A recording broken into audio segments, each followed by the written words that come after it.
দাঁড়িয়ে আছে। বাংলাদেশের এই এয়ারফোর্সের ভেতরে তাদের এইটা ঢুকানোর পেছনে গেল 6 মাস ধরে তারা কাজ করছে। আপনারা এই ওর আর্টিকেলটা পড়লেই সব দেখতে পারবেন। সেখানে 6 মাসেরও বেশি সময় ধরে তারা কাজ করছে।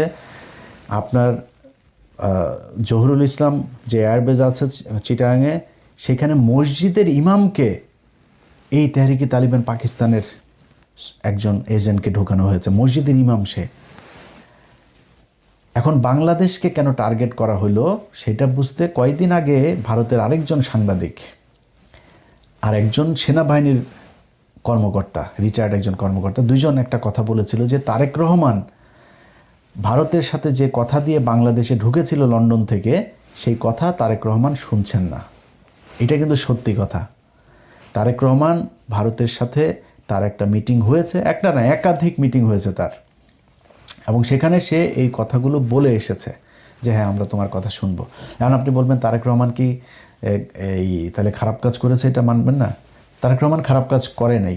এর কারণ হইল গিয়া খালেদা জিয়া যখন 111 সরকারের সময় জেলে ছিল,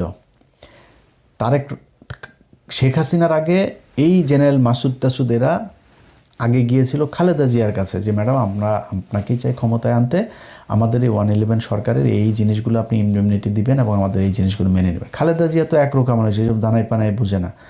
বলছে যে তোমার কাজ ক্যান্টনমেন্টে, তুমি এখানে রাজনীতি করতে আসছো কেন? এটা তোমার কাজ, যাও বেরো।